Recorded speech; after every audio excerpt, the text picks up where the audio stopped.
iBoan කියලා පිළිගන්නවා අපේ YouTube channel එකට ඔයාලා සියලුම දෙනා. ඔයාලා CCTV camera system එකක් හයි කරන්න හිතාගෙන ඉන්නවා නම් එතනදී ඔයාලට එන පළවෙනි ගැටලුව තමයි analog system එකකට යනවද එහෙමත් නැත්නම් IP system එකකට යනවද කියන එක. අද අපි කතා කරන්න යන්නේ analog camera පද්ධතිය වල සහ IP camera පද්ධතිය වල වාසි අවාසි මොනවද කියන එක ගැන. හරි. වීඩියෝ එකට යන්න කලින් අපේ channel එක subscribe කරන්න අමතක කරන්න එපා. එහෙනම් අපි ඉක්මනින්ම යමු ඒ වීඩියෝ එකට. ඉස්සෙල්ලාම අපි කතා කරන්නේ IP camera පද්ධතියක තියෙන වාසි ගැන. ඇනලොග් කැමරා බොහෝ විට එන්නේ 2 මෙගාපික්සල් හෝ 5 මෙගාපික්සල් වලින්. ඊට වඩා වැඩි මෙගාපික්සල් ක්වොලිටියක් ලබා ගැනීමේ අරමුණින් මෙගාපික්සල් අගය වැඩිපුර ඇති කැමරා සොයනවා නම් ඒකට හොඳම විසඳුම වෙන්නේ IP camera පද්ධතියක් ස්ථාපනය කර ගැනීමයි. අඩු මෙගාපික්සල් අගයක් ඇති කැමරා වලින් ගන්න රූප zoom කරද්දී බොද වෙනවා. අකුරු හෝ මිනිසුන්ගේ මුහුණ හඳුන ගන්න අමාරුයි. හැබැයි මෙගාපික්සල් 16 සිට මෙගාපික්සල් 32 වගේ ඉතා ඉහළ මෙගාපික්සල් අගයක් ඇති IP කැමරා පද්ධතියක් ඉහළ රෙසලූෂන් එකක් ගන්න පුළුවන්. මේ පද්ධතිය බොහෝ විට අධ්‍යාරක්ෂිත ස්ථානවලට යුදමය ක්‍රියාකාරකම් සඳහා ප්‍රහාරක ඩ්‍රෝන සඳහා බැංකු හා මූල්‍යමය සේවා සපයන ස්ථානවලත් මහා මාර්ගයේ ඇති වාහන නිරීක්ෂණයන් සඳහා ඒ වගේම ඉන්ඩස්ට්‍රියල් වැඩවලට විශේෂයෙන්ම භාවිතා කරනවා. IP කැමරා පද්ධතියක තියෙන දෙවෙනි වාසිය තමයි වයරින් කිරීමේ හා නඩත්තුවේ පහසුව. ඇනලොග් කැමරා පද්ධතියකට අපට කේබල් දෙකක් වයරින් කරන්න වෙනවා. එකක් තමයි පවර් කේබල් එක, අනිත් එක තමයි වීඩියෝ සිග්නල් කේබල් එක. එතකොට මේ වීඩියෝ සිග්නල් කේබල් එක තනි කැමරාවට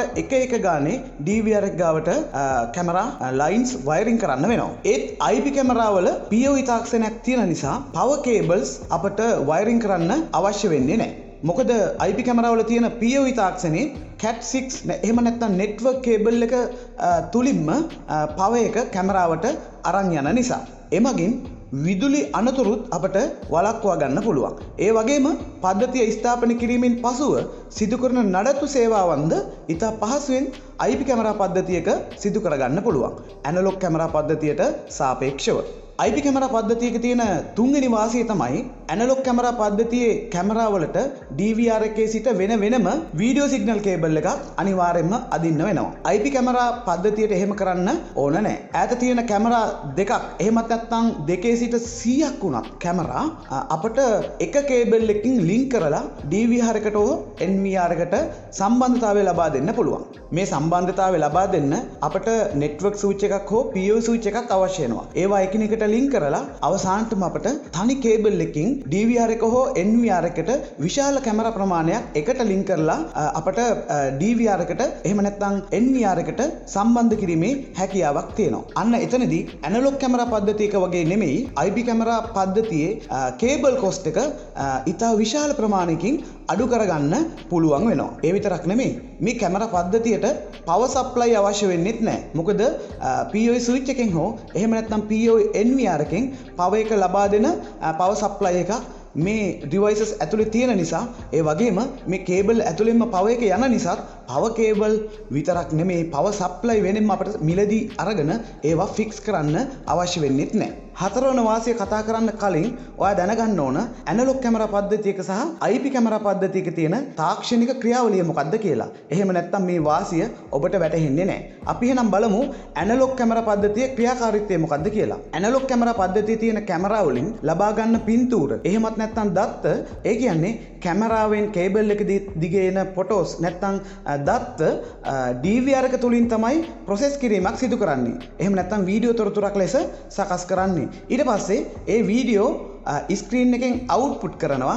එහෙමත් නැත්නම් හાર્ඩ් එකට ගබඩා කරන එක තමයි DVR එකෙන් සිදු කරන කාර්යභාරය වෙන්නේ. ඒ වුණාට IP කැමරා පද්ධතියක මේ කාර්යභාරය නැත්නම් මේ තාක්ෂණික ක්‍රියාවලිය සම්පූර්ණයෙන් වෙනස් වෙනවා. හරියට IP කැමරාවක් කියන්නේ කම්පියුටර් එකක් වගේ. ඒ කියන්නේ IP කැමරාවෙන් ලබා ගන්න පින්තූර කැමරාවෙන්ම වීඩියෝ එකක් විදිහට සකස් කරනවා. ඒක DVR එකට හෝ NVR එකට එන්න කලින් කැමරාවටම පුළුවන් ඒ දත්ත එහෙම නැත්නම් ඒ ඉමේජස් වීඩියෝ එකක් විදිහට සකස් කරගන්න. ඒ නිසා IP කැමරාවකට පුළුවන් DVR එකක් NVR එකක් නැතුව වුණත් වීඩියෝ සකස් කිරීමේ ක්‍රියාවලිය සිදු කරගන්න. ඒ වගේම තමයි IP කැමරාවක් ඇතුළට අපට මෙමරි කාඩ් එකක් සම්බන්ධ කිරීමේ හැකියාවක් පවතින ලෙස තමයි මේ IP කැමරා නිෂ්පාදනය කරලා තියෙන්නේ. ඒ කියන්නේ DVR එකෙන් සිදු කරන පළවෙනි ක්‍රියාවලිය මොකද්ද? සකස් කරනවා. අන්න ඒකත් මේ කැමරාවටම සිදු කරගන්න පුළුවන්. ඒ වගේම ස්ටෝරේජ් කරනවා. මේ රෙකෝඩින් ගබඩා කරගන්න වැඩේ මේ මෙමරි චිප් එකට සිදු කරගන්න මේ කැමරාවටම පුළුවන්. ඒ වගේම තමයි මේ සකස් කරපු වීඩියෝ දර්ශනය කරන්න ෆෝන් එකකින් හෝ එහෙම නැත්නම් පරිගණකයෙන් හැකියාවක් තියෙනවා. දැන් ඔයාලට තේරෙනවා ඇති IP කැමරාවක් සවි කරොත් එහෙම ස්ක්‍රීන් එකක් DVR එකක් NVR එකක් නැතුව වුණත් මේ IP කැමරාවෙන් ගන්න වීඩියෝ දර්ශන රෙකෝඩ් කරන්න පුළුවන්, අවුට්පුට් කරන්න පුළුවන් කම්පියුටර් එකකින් හෝ එහෙම නැත්නම් ෆෝන් එකකින් අපට ඒ දේවල් දර්ශන බලන්න පුළුවන්. ඒ කියන්නේ අර DVR එකෙන් සිදු කරන හැමදේම මේ එක IP කැමරාවක් තුලින් සිදු කරනවා පද්ධතියක් නැතුව. ඉතින් මේක IP කැමරාවක තියෙන වාසියක් විදිහට අපට හඳුන්වන්න පුළුවන්. මේකත් අපට වාසියක් විදිහට තමයි ගන්න පුළුවන්. හැබැයි ඇනලොග් කැමරා පද්ධතියක තියෙන කැමරාවකින් මේ වැඩේ සිදු වෙන්නේ නැහැ. ඊගාවට මම කතා කරන්නේ IP කැමරා පද්ධතියක තියෙන පස්වෙනි වාසිය ගැන. සාමාන්‍යයෙන් කැමරාවක වීඩියෝ දර්ශන අපට දෙවිධයකට බලන්න පුළුවන්. පළවෙනි ක්‍රමය තමයි වර්තමානයේ සිදුවෙන සජීවී දර්ශන නැරඹීමේ පහසුව. ඒ වගේම තමයි හાર્ඩ් එකේ රෙකෝඩ් වෙලා තියෙන අතීත දර්ශන නැරඹීමේ හැකියාව. හරි. එහෙනම් දැන් අපි බලමු මේ දර්ශන නැරඹීමේදී අපට එන ගැටලු ටිකක් තියෙනවා. IP කැමරා පද්ධතිය නෙමේ ඇනලොග් කැමරා පද්ධතිය. සාමාන්‍යයෙන් ඇනලොග් කැමරා පද්ධතියක මෙගාපික්සල් ගාන අපි හිතමු 2 මෙගාපික්සල් කියලා. එතකොට ඒකේ සජීවී ක්වොලිටියත් අනිවාර්යයෙන්ම 2 මෙගාපික්සල් වෙනවා. 5 මෙගාපික්සල් කැමරා නම් හයි කරලා තියෙන්නේ ඒකේ සජීවී ක්වොලිටියත් අනිවාර්යයෙන්ම 5 මෙගාපික්සල් වෙනවා. නමුත් ඇනලොග් කැමරා පද්ධතියේ මේන් ඩිවයිස් එක වෙන්නේ DVR එක. මේ DVR එකේ රෙකෝඩින් ක්වොලිටිය 2 මෙගාපික්සල් නැත්නම් 5 මෙගාපික්සල් කැමරා උනත් ඊට වඩා අඩු ක්වොලිටියකින් තමයි රෙකෝඩින් ක්වොලිටිය අපිට බලා ගන්න පුළුවන් වෙන්නේ. ඉතින් මේක ඇනලොග් කැමරා පද්ධතියක තියෙන අවාසියක් විදිහට අපිට සලකන්න පුළුවන්. නමුත් IP කැමරා පද්ධතිය එහෙම වෙන්නේ නැහැ. කැමරාවේ මෙගාපික්සල් ගාන 4ද 5ද 8ද අන්න ඒ ක්වොලිටියෙම රෙකෝඩින් ක්වොලිටිය සිදු වෙනවා. ඒ කියන්නේ අපිට සජීවී දර්ශන බැලුවත් කැමරාවේ තියෙන මෙගාපික්සල් ගානින්ම අපිට බලා ගන්න හැකියාවක් තියෙනවා.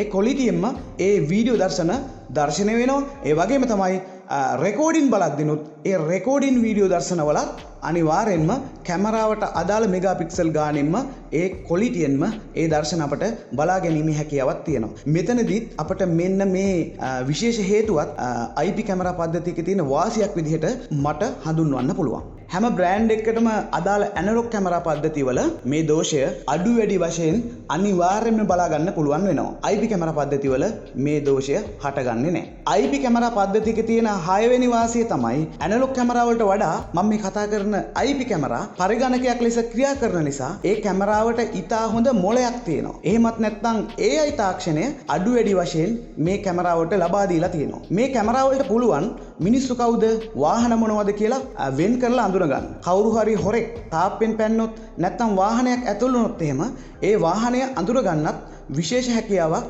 මේ IP කැමරාවලට තියෙනවා. සෑම IP කැමරාවකටම මේ තාක්ෂණය නැහැ. හැබැයි ගොඩක් IP කැමරාවලට මේ තාක්ෂණය තියෙනවා. වර්තමානයේ නිෂ්පාදනය කරන ඇතැම් විශේෂ කැමරාවලට මෙම තාක්ෂණ පහසුකම් දැක ගන්න පුළුවන්. නමුත් මේ කැමරාවල මිල නම් ඉතාමත් ඉහළ. ඒකත් මතක තියාගන්න.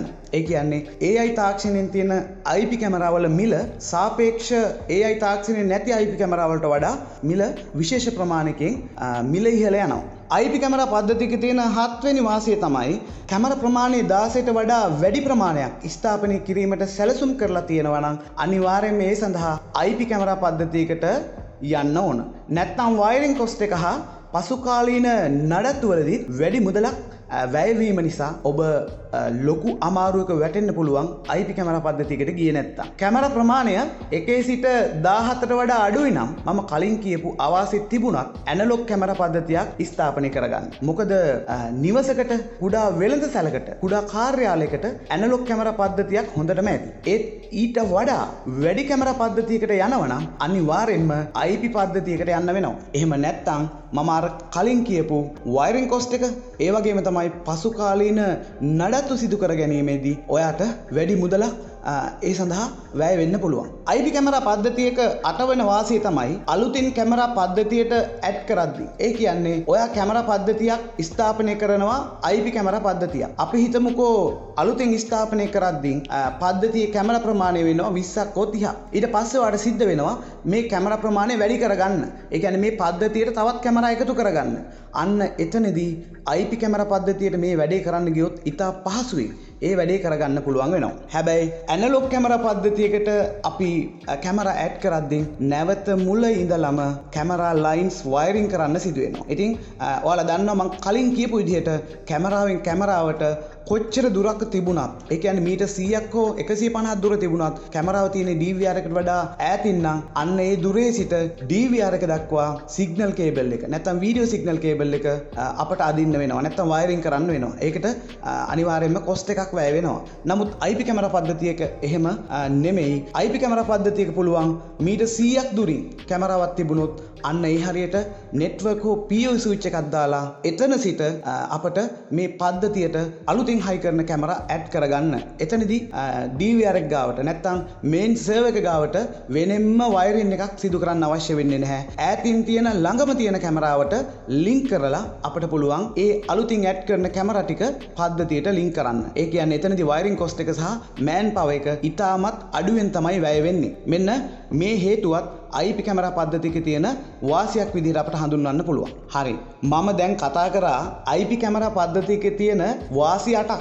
මේ වාසි 8 අනිවාර්යයෙන්ම IP කැමරා පද්ධතියක් ස්ථාපනය කරගත්තොත් ඔයාට හම්බ වෙනවා. දැන් මම කතා කරන්න යන්නේ IP කැමරා පද්ධතියක තියෙන අවාසි මොනවද කියලා. කලින් මම කිව්ව සියලුම වාසි IP කැමරා පද්ධතියට තිබුණත් මූලික ප්‍රශ්නේ වෙන්නේ IP කැමරා පද්ධතියකට කොපමණ මුදලක් වැය වෙනවද කියන එකයි. එතනදී තමයි අපට ප්‍රශ්නයක් එන්නේ. මොකද මේ හැම වාසියක්ම තිබුණත් IP කැමරා පද්ධතිය උපාංගවල මිල ඉතා ඉහළයි. මොනවද මේ පද්ධතිය උපාංග? NVR එක, ඒ වගේම POE switches, IP කැමරා, ඒ වගේම තමයි වයරින් එක සඳහා අපි පාවිච්චි කරනවා Cat6 network cable. මේ හැම දෙයක්ම අනිත් දේවල් වලට සාපේක්ෂව ඉතාමත් මිල ඉහළයි. ඇනලොග් කැමරා පද්ධතියක් ස්ථාපනය කරගන්න යන මුදලට සාපේක්ෂව දෙගුණකින් තෙගුණකින් වගේ IP කැමරා පද්ධතියකට වැය වෙන මුදල වැඩි වෙනවා. මෙන්න මේක විශේෂ අවාසියක්. මොකද අපි හැමතිස්සෙම වැඩ කරන්නේ අපේ බජට් එකත් එක්ක. අපි හැමතිස්සෙම කැමති අඩු මුදලකින් අපේ වැඩේ කරගන්න. එහෙම හිතන කට්ටියට මේ IP කැමරා පද්ධතියක් ස්ථාපනය කරගන්න යනවනම් ඒ ගැන දෙපාරක් හිතන්න. එහෙම වුණොත් ඔය ඇනලොග් කැමරා පද්ධතියක් ස්ථාපනය කරගන්න. මොකද අර අවාසි තියනවා කියලා දැනගෙන ඔය ඇනලොග් කැමරා පද්ධතියක් ස්ථාපනය කරගන්න. ඔයාගේ බජට් එකට ගැලපෙන විදිහට. මොකද සල්ලි නැත්තම්. හැබැයි යම් කිසි කෙනෙකුට ඉතා ක්වොලිටියට ඒ වගේම මම අර කියපු වාසි 8 ලබා ගැනීමට අවශ්‍ය වෙනවා නම් සල්ලි තියෙනවා නම් විතරක් IP කැමරා පද්ධතියකට යන්න. එහෙම නැති වුණොත් එහෙම මේ දේවල් අවබෝධයෙන් දැනගෙන මේ වැඩේ නොකළොත් එහෙම මොකද වෙන්නේ? සල්ලි තියෙන එක්කෙනාටත් සල්ලි නැති එක්කෙනාටත් ලොකු ප්‍රශ්නයකට මුහුණ දෙන්න වෙනවා. කිසිම දැනුමක් නැතුව තමයි ඔයා පද්ධතිය ඉන්ස්ටෝල් කරගෙන තියෙන්නේ. ඒ වගේම තමයි IP කැමරා පද්ධතියක් ඉන්ස්ටෝල් කරලා ඉවරුණා කියමුකෝ. ඊට පස්සේ මොකද වෙන්නේ? ඊට පස්සෙත් මේවා නඩත්තු කරන්න වෙනවා. නඩත්තු කරද්දී විශේෂයෙන්ම කාර්මික සේවාවල් නෙවෙයි මම මේ කියන්නේ. මේ ස්විචස් ඩැමේජ් වෙන්න පුළුවන්. අපි හිතමුකෝ අවුරුදු දෙකකට වොරන්ටි එකට අපිට කැමරා හම්බුණාට මේ IP කැමරාවල තියෙන ඩිවයිසස් සමහරක් වෙලාවට පිච් වෙන්න පුළුවන්. එතනදිත් ඔයාලට සිද්ධ වෙනවා මම කියවනේ ඇනලොග් කැමරා වලට වඩා IP කැමරා ගණන් වැඩි කියලා. අන්න එතනදිත් ඔයාලට වැඩි කොස්ට් එකක් වැය වෙනවා. මේ කැමරා මිලදී ගන්න. එහෙම නැත්නම් POE switches NVR මිලදී ගන්න ගියහම ඒකත් අවාසියක්. ඒ කියන්නේ මූලික කොස්ට් එකත් වැඩි IP කැමරාවල පසු කාලීන නඩත්තු සිදු කිරීමේදී ඒ ඩිවයිසස් මාරු කිරීමේදී වැය වෙන කොස්ට් එක වැඩි වෙනවා. ඒ හින්දා ඔයා අනිවාර්යෙන් IP කැමරා පද්ධතියක් ස්ථාපනය කරගන්න හිතාගෙන ඉන්නවා නම් අනිවාර්යෙන් මේ සඳහා ඉතා හොඳ වගකීම් සහතිකයක් ලබා දෙන විශ්වසනීය සමාගමක් තෝරා ගැනීම ඉතාමත් වැදගත්. ඒ වගේම වයරින් එකට අවුරුදු 10කවත් වගකීමක් ලබා දෙන සමාගමක් තෝරගන්න ඕන. ඒ වගේම තමයි වගකීම් සහතික ලැබෙන සාමාන්‍යයෙන් නිෂ්පාදන දෝෂ වලට පමණක් නිසා high voltage burn mark ඒ වගේම තමයි අකුණු සැර වැදීම් සඳහාත් අඩුම අවුරුදු 2ක වගකීමක් ලබා දෙන සමාගමක් ඔබ තෝරගන්න වෙනවා. එහෙම තෝර නොගත්තොත් එහෙම අනිවාර්යෙන්ම ඔබ ලොකු අමාරුවක වැටෙනවා. ඉතා විශාල මුදලක් වියදම් කරලා IP කැමරා පද්ධතියක් ස්ථාපනය කරගෙන ඒ වගේම තමයි මේවල තියෙන සර්විසස් සිදු කරගන්න ගියපුවාන් පස්සේ තනි පුද්ගල ආයතනයක් නම් මොකද්ද වෙන්නේ? ෆෝන් වැඩ කරන්නේ නැහැ නේද? ඒවට ආන්සර් වෙන්නේ නැහැ. ඒව නඩත්තු කරගන්නත් විදිහක් විදිහක් නෑ, වොරන්ටිත් නෑ, ඒවා ක්ලේම් කරගන්න විදිහකුත් නෑ. ඔයාගේ මිල මුදල් නිරපරාධ විනාශ වෙලා යනවා. මොකද ඔයාගේ මිල මුදල් වියදම් කරනවා නම් ඒ වියදම් කරන මිල මුදලට සාපේක්ෂව ඔබට සේවාවක් හෝ වටිනාකමක් ලැබෙන්න ඕන. ඒ නිසා බුද්ධිමත්ව අනිවාර්යයෙන්ම කටයුතු කරන්න ඕන කැමරා පද්ධතියක් ස්ථාපනය කරගන්න ඕන. දෙයක් වුණන් පස්සේ කාටවත් බැනලා නේද? දුක් වෙලා වැඩක් නැහැ. දෙයක් වෙන්න කලින් තමයි අපි හොඳ සිහි බුද්ධියෙන් නුවණ පාවිච්චි කරලා වැඩේ කරගන්න ඕන. හරි.